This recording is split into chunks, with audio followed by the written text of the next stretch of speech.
Welcome to Sleepless Readings. Tonight we'll be reading a festive tale called If You Find an Unopened Present Under Your Tree on the Day After Christmas, Call the Police. I'm going to make this as short and as clear as possible.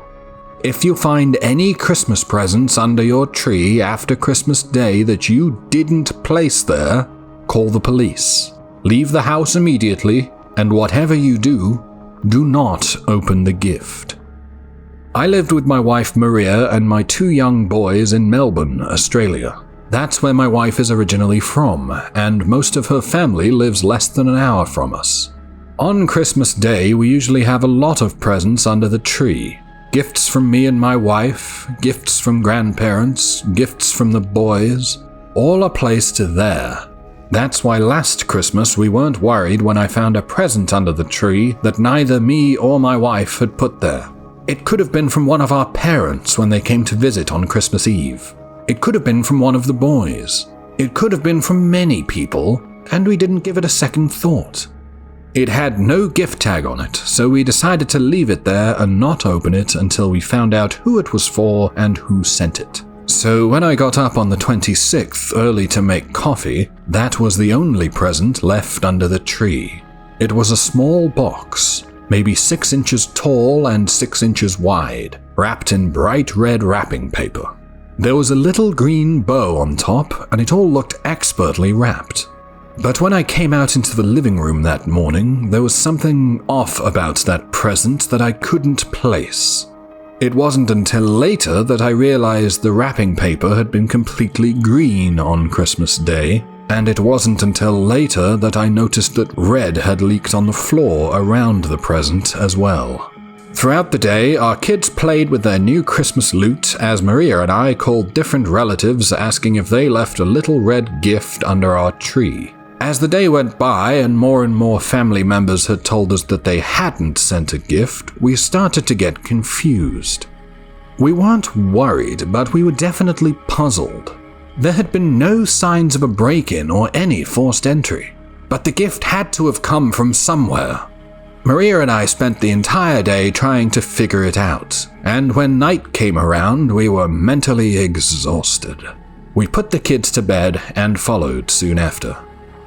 Now, I'm usually a pretty heavy sleeper, but something woke me up that night. I'm not sure if it was a noise I heard or if I just had too much coffee during the day, but I found myself wide awake at 2 a.m. and my throat was dry as hell.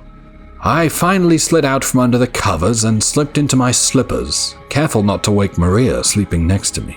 I walked out of our bedroom to the kitchen, almost slipping on some spilled water on the floor.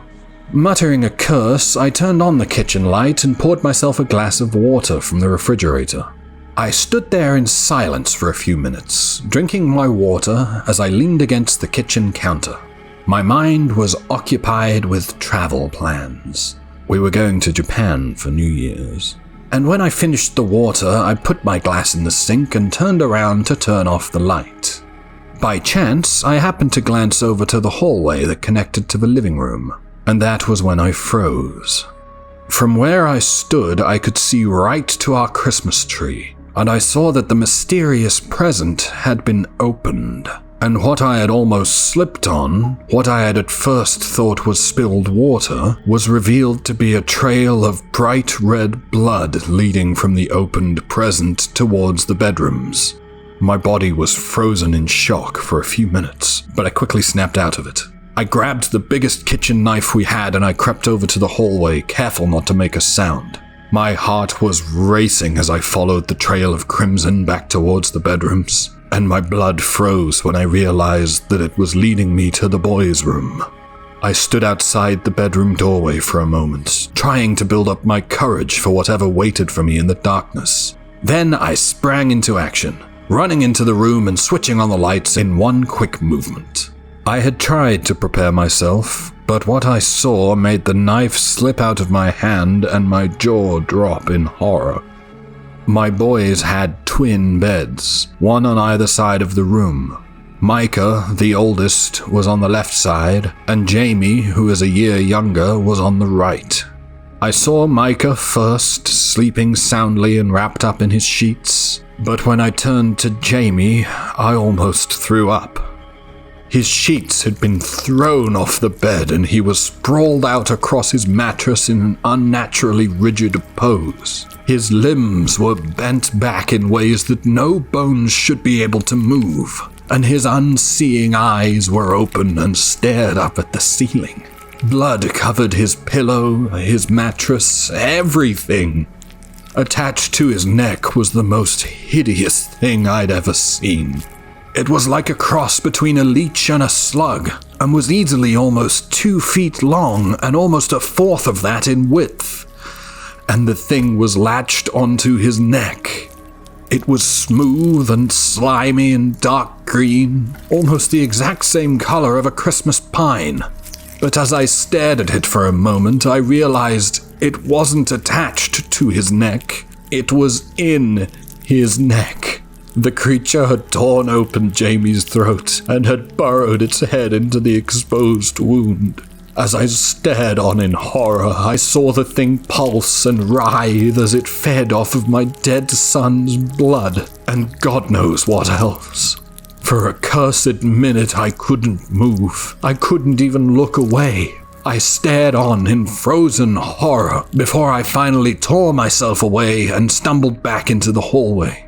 I knew Jamie was dead without having to check, and I knew that I had to call the police. But I think I was going into shock, because all I could think of in the moment was to stagger into the living room to inspect the present.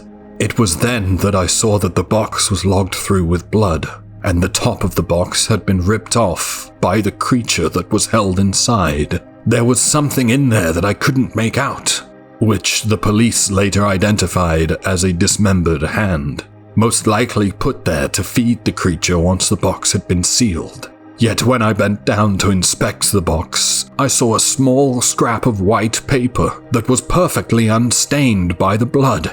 I picked it up with shaky hands, and I was barely able to make out the words written on it in impeccable cursive. This is the gift that awaits everyone on the naughty list. Let it be a warning to you all. Cole is hungry, and he will feed. Merry Christmas, SC.